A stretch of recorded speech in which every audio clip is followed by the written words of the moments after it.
Oh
Nitai Gour Hari Gour. হরে কৃষ্ণ, জয় নিতাই, জয় গুরু। নিতাই গৌর হরি গৌর, হরি বল। হরে কৃষ্ণ, নিতাই গৌর হরি গৌর।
কথা চতুর্মুখী ব্রহ্মা তার 4 বদনেও বলে সম্পন্ন করতে পারেন, যে ভগবানের লীলা কথা পঞ্চমুখী ভোলানাথ তার 5 বদনেও বলে সম্পন্ন করতে পারেন।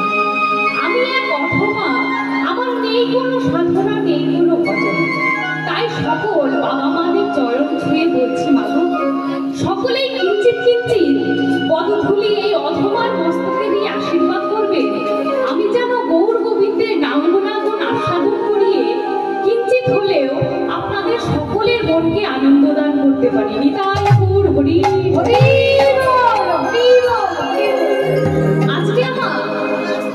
আজকে আমাদের আস্বাদনের বিষয়বস্তু বা পালন প্রসঙ্গ হল ফেরত বস্তু।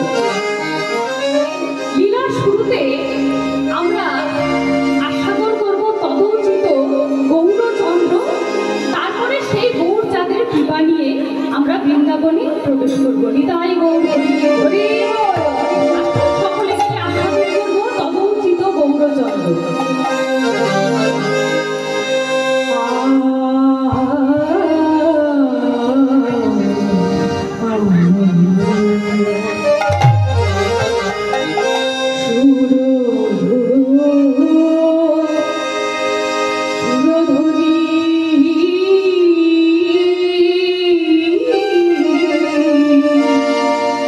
He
মেলি গোড়া আনন্দে বিভোর।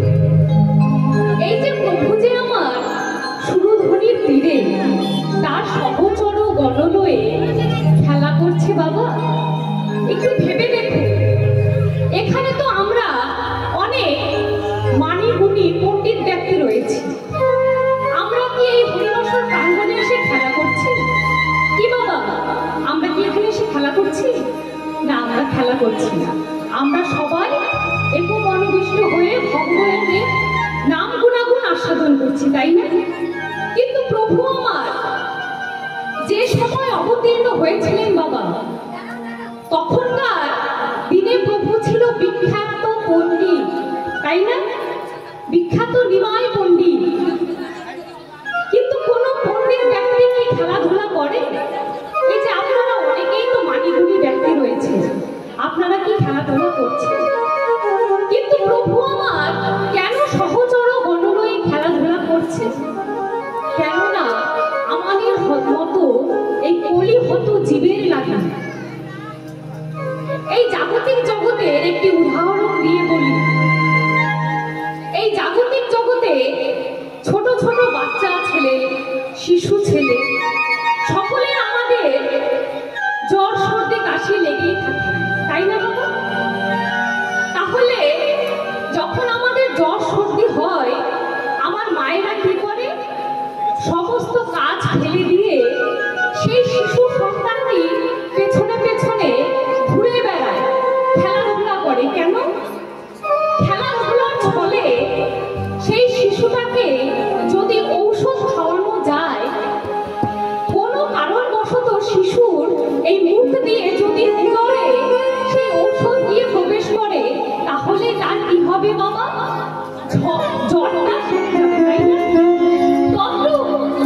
শ্রীমান মহাপ্রভু আমার আমাদের এই কলিজীবের সঙ্গে খেলাধুলা করছে সহচর গণলয়ে। কেন?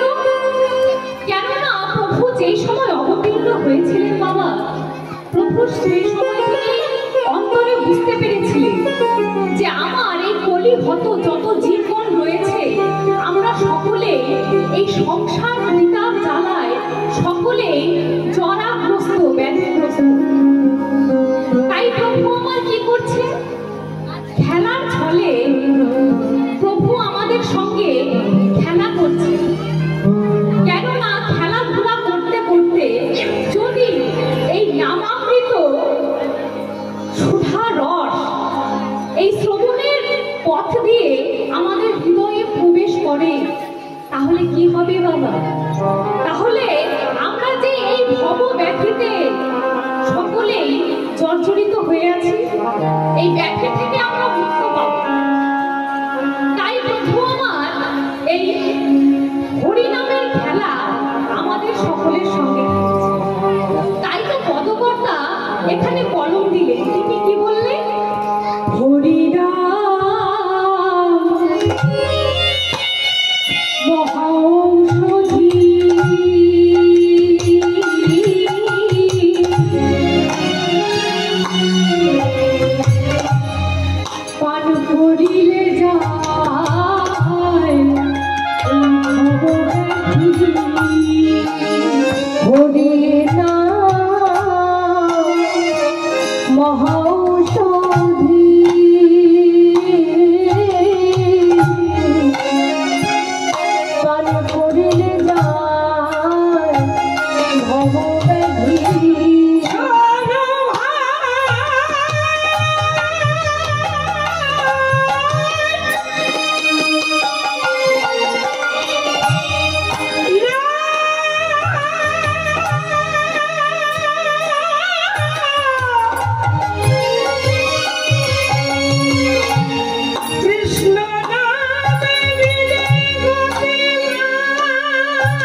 যখনই মা মা বলে গিয়ে ডাকবে, তার যতই কাজ থাক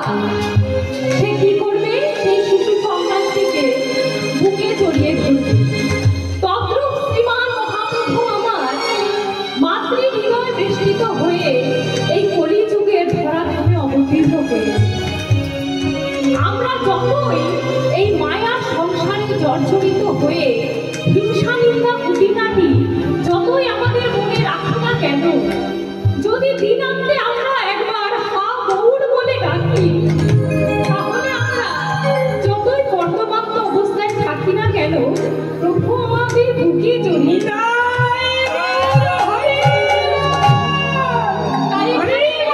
পদকর্তা কি বলছে? কিবা দিন ভক্তিহীনে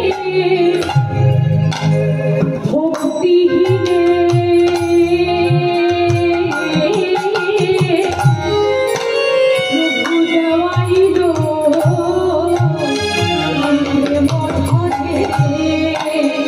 দিনহীনে ভক্তিহীনে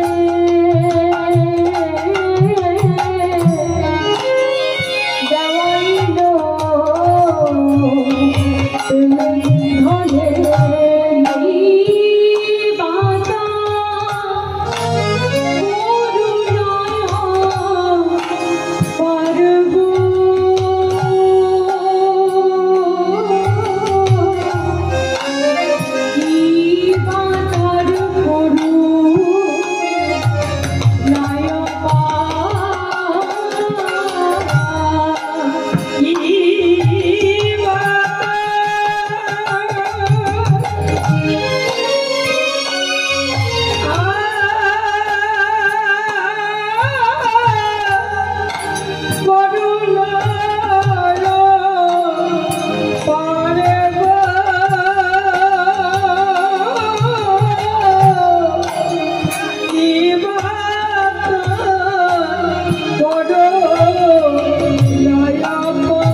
আমাদের প্রত্যেকের বাড়িতেই তো এখন এই কারেন্টের ব্যবস্থা রয়েছে, তাই না বাবা? তো কিছু সময়ের জন্য যদি লোডশেডিং হয়, আমরা কি তাহলে আর পথ চলতে পারবো না। তখন যেই সময় শ্রীমান মহাপ্রভু আমার অবতীর্ণ হয়েছিলেন, সত্য ত্রেতা দাপর, এই 3 যুগে প্রভু আমার অবতীর্ণ হয়েছিলেন রাজগৃহে। তার পরিধানে কি ছিল? রাজবেশ। কিন্তু প্রভু আমার এই পতিত কলিজীবের দুর্দশার কথা ভেবে এই কলিযুগে একটি কাঙালের বেশ ধারণ করে কাঁধে একটি ভিক্ষার ঝুলি নিয়ে সমস্ত জীবের দানে দানে গিয়ে কাউকে যজ্ঞাযোগ্য বিচার না করে প্রভু আমার নাম প্রেম বিতরণ করছে। কিন্তু প্রভু আমার যে 3 যুগে রাজার গৃহে এসেছিলেন, বা প্রভুর কি কোনো দরকার ছিল এই কাঙালের বেশ ধারণ করে আমাদের মতো জীবনে দাঁড়ে দাঁড়িয়ে গিয়ে নাম বিতরণ করা? কিন্তু প্রভু আমার কেন করেছে? কেননা সে গোলক বৃন্দাবন হতে শ্রীমতী রাধারানীর প্রেমে ঋণ শোধ করবার জন্য এই ধন্যকলি যুগ মাঝে শ্রীকৃষ্ণ চৈতন্য রূপে অবতীর্ণ হয়েছে। কিন্তু আমরা প্রভুর দেওয়া এই সুধামাখা হরিনাম বদনে উচ্চারণ না করে এই বিষয় বৈভবে মায়ার সংসারে এসে সবকিছু আমার আমার করে এই সোনার দিনগুলোকে আমরা হারিয়ে ফেলেছি। কিন্তু প্রভুকে যারা ভালোবাসে বাবা, তাদের পদে পদে পরীক্ষা দিতে হয়। আমাদের মতো জীবন, আমার মতো জীবন, সে তো বলতেই পারে যে প্রভু তোমাকে যারা ভালোবেসেছে তারা তো দুঃখ কষ্ট ছাড়া, তাদের নয়ন জল ছাড়া তারা আর কিছুই পায়নি। তখন প্রভু আমাদের মতো জীবনকে বলছে যে হেজি, তোমরা বদনে দুটো হরিকথা কৃষ্ণ কথা বলে একবার হে গৌর আমি তোমার গোলাপ বলে তোমাদের সরল শুদ্ধ মনটি তোমরা আমার শ্রীচরণে নিবেদন করো। কিন্তু আমরা যে প্রভুকে ভালোবাসি বাবা, আমাদের পদে পদে পরীক্ষা দিতে হবে। যেমন প্রভুর সবচেয়ে কনিষ্ঠ ভক্ত হলো শ্রীবাস। প্রভু আমার শ্রীবাস অঙ্গনে সদা সর্বক্ষণ হরিনাম সংকীর্তনে মেতে থাকতে। একদিন প্রভু আমার তার পারিষদ গণ নিয়ে শ্রীবাস অঙ্গনে নাম সংকীর্তনে মেতে রয়েছে। এইদিকে প্রভু নাম করছে, আর পাশের ঘর থেকে শুনতে পাচ্ছে তার স্ত্রী, অর্থাৎ শ্রীবাসের স্ত্রী মালিনী চিৎকার করে কাঁদছে যে স্বামী কি হয়েছে, একবার দেখে যাও স্বামী এসো। তখন ওই হরি বাসর প্রাঙ্গণ থেকে শ্রীবাস ছুটে এলেন মালিনীর কাছে। কি ব্যাপার মালিনী, তুমি এত চিৎকার করছো কেন? তুমি জানো না পাশের ঘরে মহাপ্রভু আমার তার পারিষদ গণ হয়ে নাম সংকীর্তনে মেতে রয়েছে? তাহলে তুমি চিৎকার করো না। তোমার এই চিৎকার যদি মহাপ্রভুর কর্ণে গিয়ে পৌঁছায়, তাহলে প্রভু আমার নাম রস এখানেই সমাপ্তি ঘটিয়ে দেবে। তখন বলছে শোনো স্বামী শোনো, কি হয়েছে আগে শুনবে তো। তখন শ্রীবাস বলছে কি হয়েছে মালিনী? স্বামী একটু আগে আমাদের একমাত্র পুত্র, আমার একমাত্র কৃষ্ণ বলা পাখি কৃষ্ণদাস আমাদেরকে ছেড়ে চলে গেছে। আর তুমি কি বলছো স্বামী, আমি নাকি কাঁদবো না? আমি যেমন এই পুত্র শোকে কাঁদছি, কৃষ্ণদাস তো আর কোনোদিন তোমাকেও পিতা বলে ডাকবে না।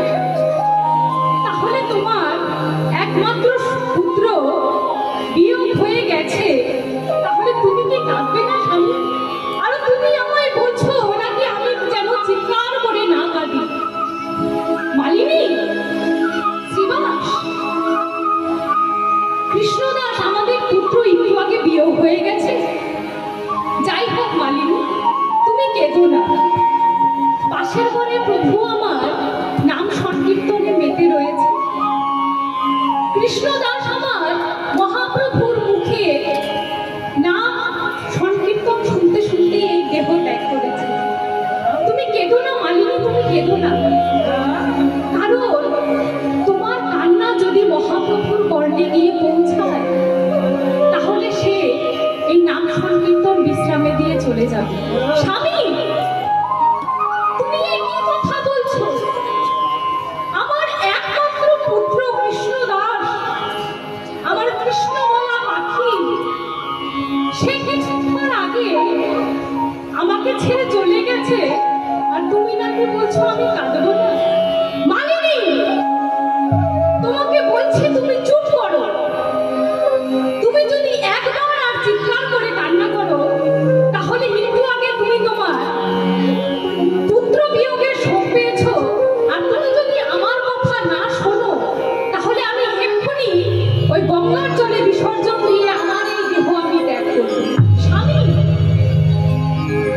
তুমি কি বলছো? আমার একমাত্র পুত্র বিয়োগ হয়ে গেছে আর আমি কাঁদবো না? তাকে এই সান্ত্বনা দিয়ে শ্রীবাস পাশের ঘরে গিয়ে আবার মহাপ্রভুর সঙ্গে নাম সংকীর্তন পেতে রইল।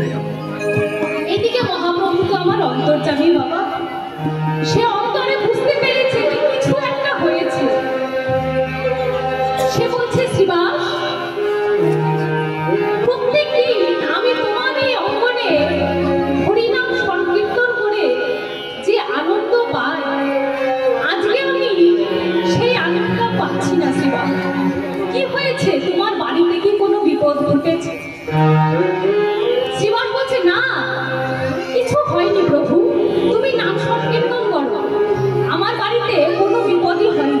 পাশ থেকে একজন পারিষদ গণ এসে বলছে, প্রভু, একটু আগে শ্রীবাসের পুত্র কৃষ্ণদাস তিনি এই গৃহ জগতের মায়া ত্যাগ করে পরলোকে গমন করেছে। শ্রীবাস, আমি তোমার বাড়িতে নাম সংকীর্তনে বেঁধে রয়েছি, আর তোমার বাড়িতে এত বড় একটি দুর্ঘটনা ঘটে গেছে আর তুমি আমায় বলনি।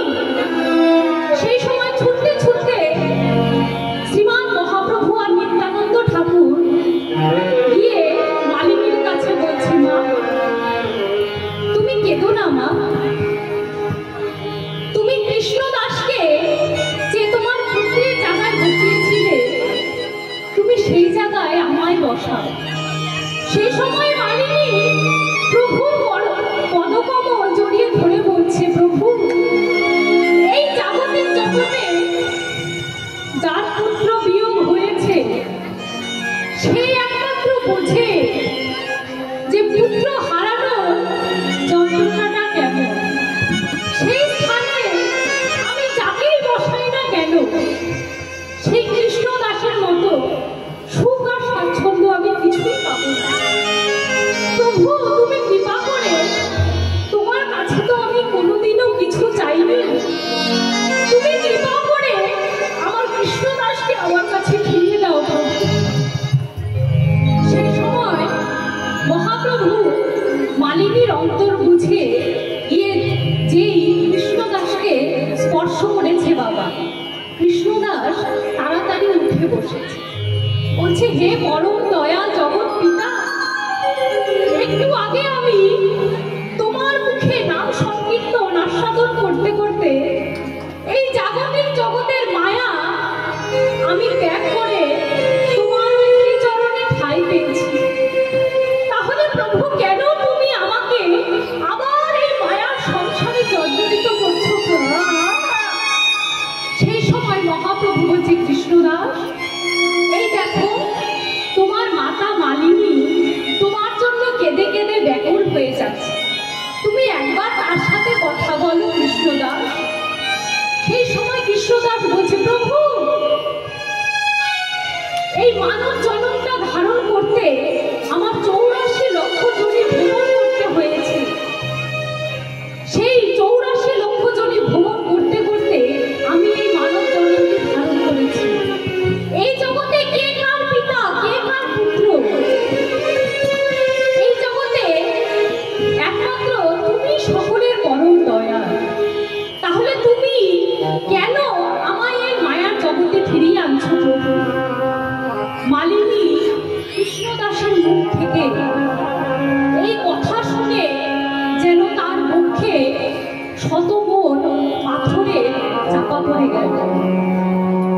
শুনে সঙ্গে সঙ্গে স্তব্ধ হয়ে গেল।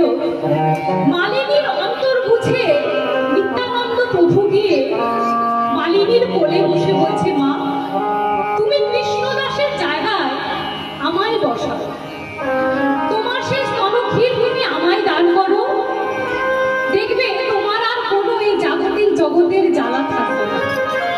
এই সান্ত্বনা দিয়ে যখন মহাপ্রভু বেরিয়ে গেলেন, গিয়ে দেখছে শ্রীবাস ধুলোয় গড়াগড়ি দিয়ে কাঁদছে। তখন মহাপ্রভু বলছে, শ্রীবাস আমি ভেবেছিলাম যে জাগতিক জগতে এই মায়ার কান্না যে যতই কাঁদুক অন্তত তুমি বুঝবে যে জাগতিক জগতে মায়ার কান্না কেঁদে কোনোই লাভ নেই।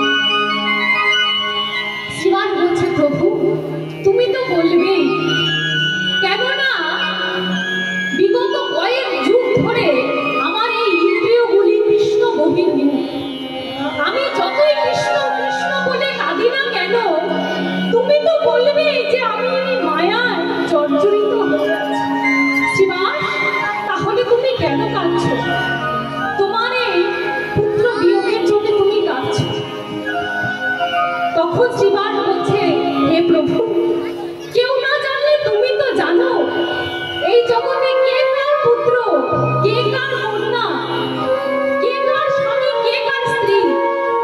এই জগতে তুমি ছাড়া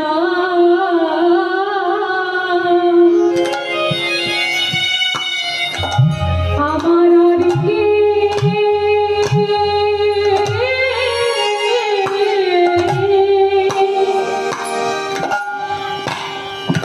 আমার আর কেহ নাই।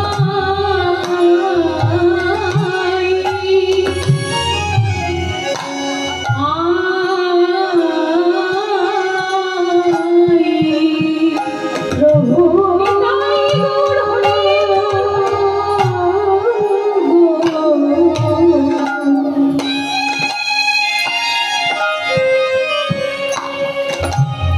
তুমি বিনে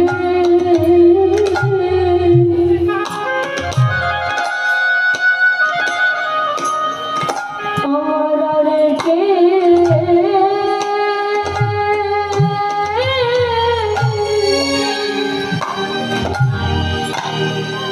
আর কেহ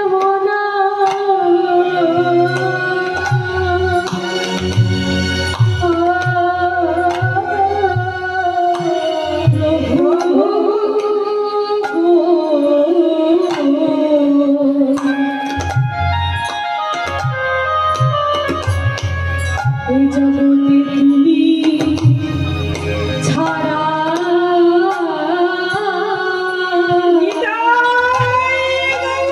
আর কে,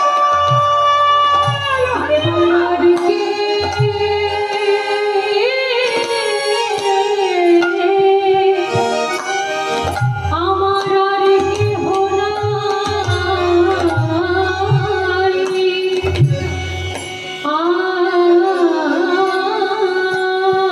নাই।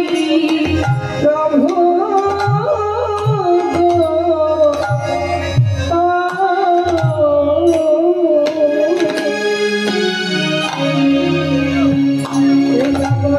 তুমি ছাড়া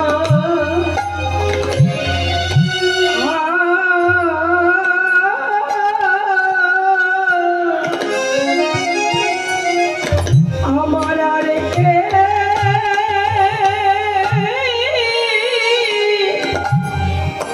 আর কেহ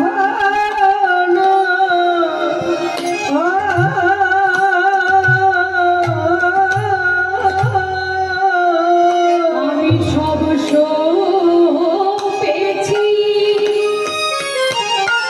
তোমার ওই চরণে।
পরীক্ষা করে যে এই পরীক্ষায় তোমার মন আমি পরীক্ষা করছি, কেননা এই দুঃখ জ্বালা কাটিয়েও তোমার সেই শুদ্ধ সরল মনটি যদি আমার শ্রীচরণে তোমরা নিবেদন করতে পারো, তাহলে আমি তোমাদের এই ভব সমুদ্র পার করে দেবো। নিতাই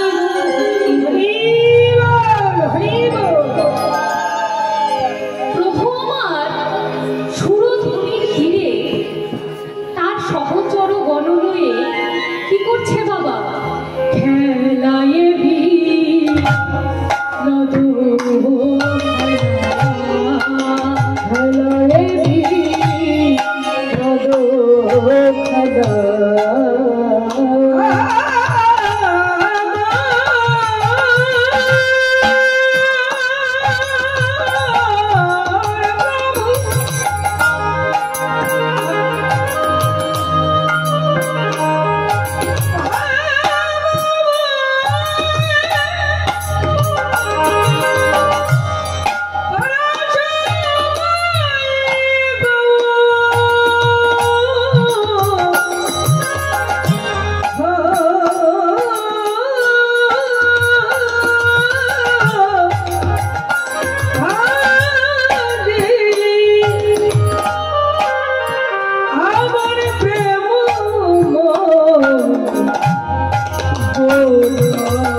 এই বিনোদ কথাটির অর্থ হলো দুটো।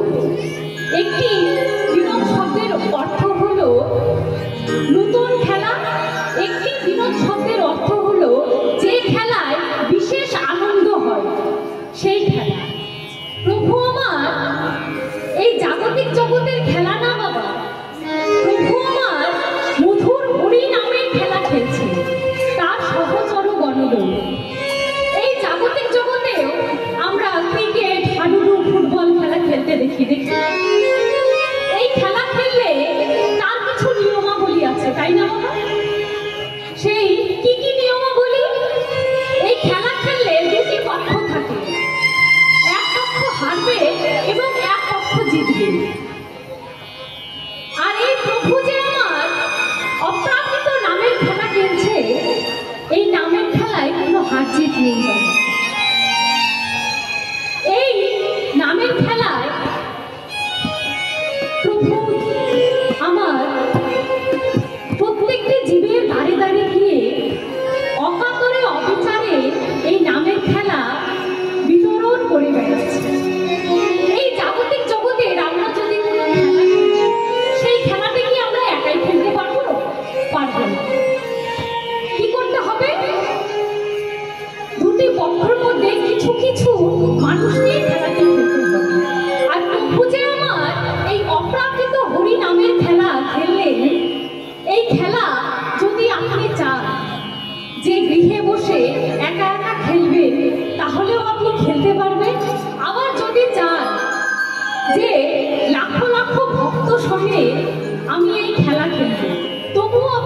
পারবে না।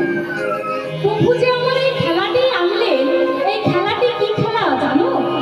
এই খেলাটি হলো মুখে হরি বলায়া বাহু তোলা, মুখে হরি বলায়া বাহু তোলা, হরি বলায়া বাহু তোলা, হরি বলায়া বাহু তোলা, মুখে হরি বলায়া বাহু তোলা। যে আমার খেলাটি নিয়ে আসলেন না, সেই খেলাটি হলো মুখে হরি বলা আর বাহু তোলা। প্রভু আমার এই জাগতিক জগতের জীবনকে উদ্ধারের জন্য এই সহজ সরল উপায় নিয়ে আসেন, যে সকল জীব আমরা যদি খেলার ছলেও প্রভুর দেওয়া এই অপ্রাকৃত হরি নামের খেলা খেলি, তাহলেও আমরা এই কলিহত জীবগণ আমরা অনায়াসে এই ভবসমুদ্র হতে মুক্ত পাব। আর প্রভুকে এখানে কি বলা হলো বাবা? খেলায় বিনোদ খেলা ওরা বনমালী। এখানে বনমালী শব্দটি কোন অর্থে ব্যবহৃত হয়েছে? বনমালী মানে কি? যে বন পরিচর্যা করে, তাই না? তো প্রভুকে এখানে কেন বনমালী বলা হলো? কারণ প্রভু হলেন আমাদের এই হৃদয় বনের বনমালী। আমাদের এই হৃদয় বনে আগাছা কুগাছা সবুজ যেই হিংসা নিন্দা খুঁটিনাটি জমা হয়ে রয়েছে, প্রভু আমার তার হরিনামের পাচনি দ্বারা এই আগাছা কুগাছাগুলোকে উপড়ে ফেলে দেওয়ার জন্য এই হরিনামের খেলা খেলে। নিতাই গৌর হরি বল, হরি বল। প্রভু যে আমার হরিনামের খেলা খেলছে, এই খেলা খেললে কি হবে? এই খেলা খেললে আমাদের ত্রিতাপ জ্বালা দূরীভূত হবে। আমরা এই জাগতিক জগতে যে সমস্ত জীব রয়েছে, আমরা প্রতিনিয়ত সকলেই তিন ধরনের জ্বালায় দগ্ধীভূত হচ্ছি।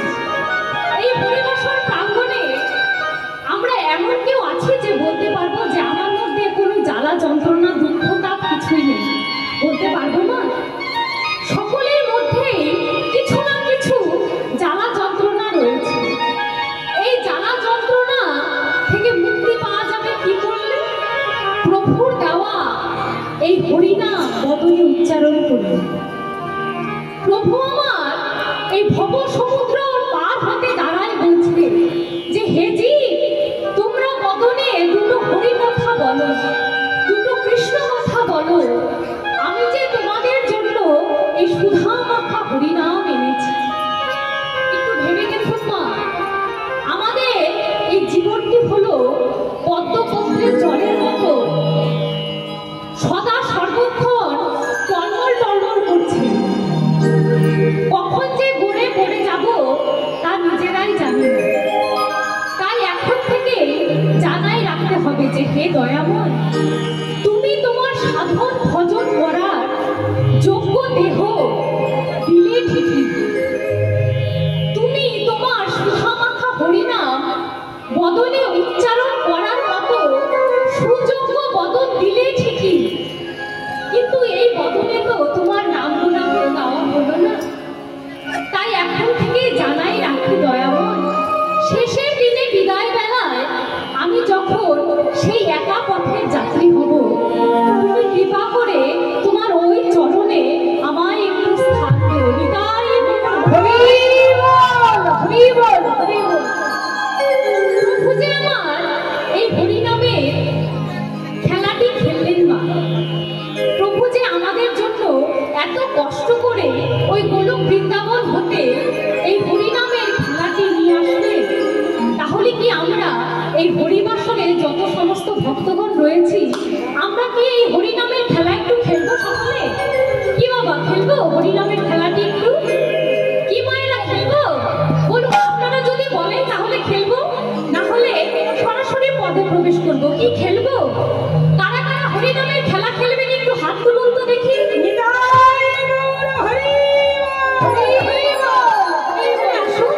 প্রভুর দেওয়া সেই সুধামাখা হরিনাম একটু প্রভুর চরণে স্মরণ দিয়ে আমরা Krishna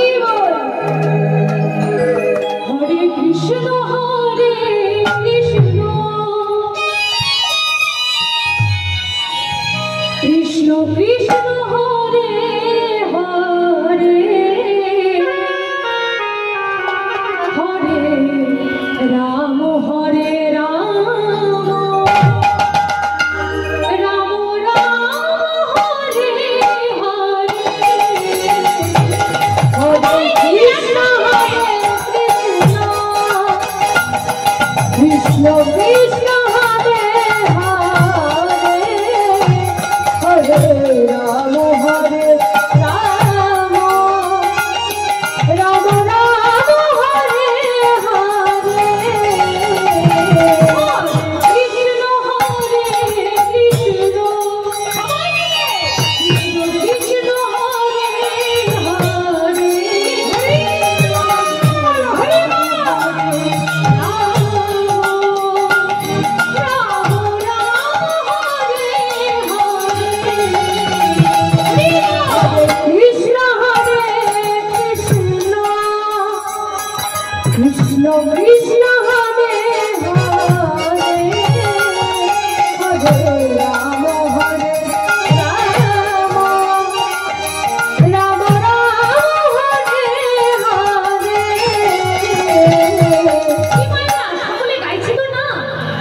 নরহরি ঠাকুর এসে বলছে, মাগো তোমার নিমাইকে কেউ ধুলোবালি মাখায়নি, নিমাইকে ধুলোবালি মাখায়নি, তাহলে নিমাইয়ের সর্বাঙ্গে এত ধুলোবালি কেন?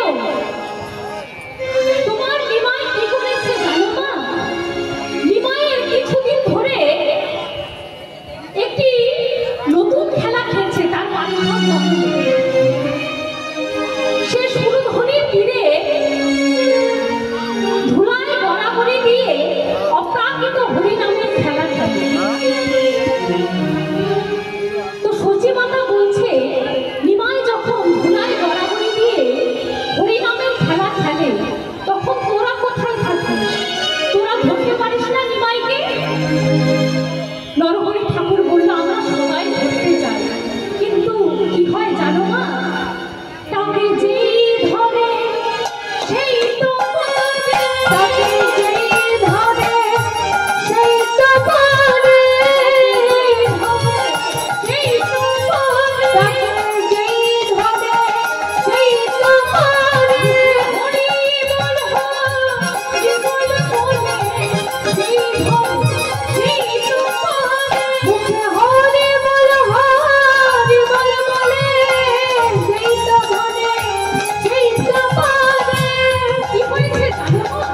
তোমার পাগল ছেলে কিছুদিন ধরে একটি নতুন খেলা সৃষ্টি করেছে। সে সুরধ্বনি গঙ্গার তীরে ধুলায় গড়াগড়ি দিয়ে অপ্রাকৃত হরি নামের খেলা। কিন্তু জানো মা, আমরা সকলে ভাইকে আটকাতে যাই, কিন্তু কি হয় জানো? আমরা যেই ধরি আমার শ্রীমান মহাপ্রভুকে, আমরা তারাই ধুলায় গড়াগড়ি দিয়ে এই হরিনামের খেলায় মেতে। আর কি হয় মা জানো? এই খেলার আনন্দটা যখন দ্বিগুণ বেড়ে যায়, আর কি হয় জানো? কত পিতা ধরে পুত্রের চরণ, কত পিতা ধরে পুত্রের চরণ, পুত্রের চরণ, কত পিতা ধরে পুত্রের চরণ, ভক্তিটি হয়ে বিস্মরণ, পিতা ধরে পুত্রের চরণ, ভক্তিটি ভুলে গিয়ে পিতা ধরে পুত্রের চরণ, ভক্তিটি হয়ে বিস্মরণ, প্রেম তরঙ্গ ওঠে যখন, হরি ভক্তি বিচরণ হয়ে ওঠে যখন, ভক্তি বিচরণ হয়ে পিতা ধরে পুত্রের চরণ। খেলা আনন্দটি যখন আস্তে আস্তে বেড়ে ওঠে বাবা, এই যে এই হরিবাসর প্রাঙ্গণে আমরা অনেকেই রয়েছি, যারা আমাদের গ্রামে একসঙ্গে সামনাসামনি দেখা হলে আমরা হয়তো কথা বলি না, কিন্তু এই হরিবাসর প্রাঙ্গণে একটি বিশেষ দিন। এই হরিনাম নামরস আস্বাদন করতে করতে, শ্রবণ করতে করতে আমাদের যখন কৃষ্ণ প্রেম তরঙ্গ উত্থলিত হয়, তখন আমাদের কি কোনো হিতাহিত বোধ থাকে? পাশে যে জনই বসে থাকুক না কেন, আমরা গিয়ে তাকে প্রেমালিঙ্গন দিই।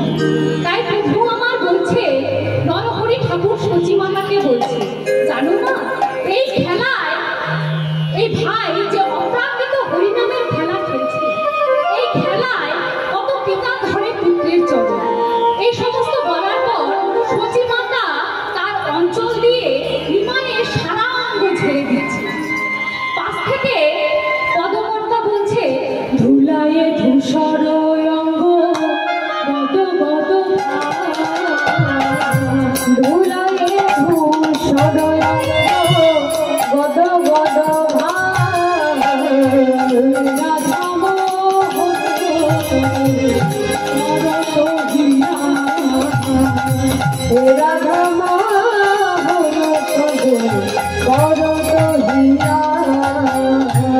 এদিকে রাধামোহন ঠাকুর সচিমাতার সামনে করজোড় করে বলছে, মা তুমি নিমাইয়ের সর্ব অঙ্গ ছেড়ে দাও, তাতে কোনো দুঃখ নেই, কিন্তু মাগো তুমি কৃপা করে ওই চরণ দুটি বাকি রেখো।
বিয়ে হলো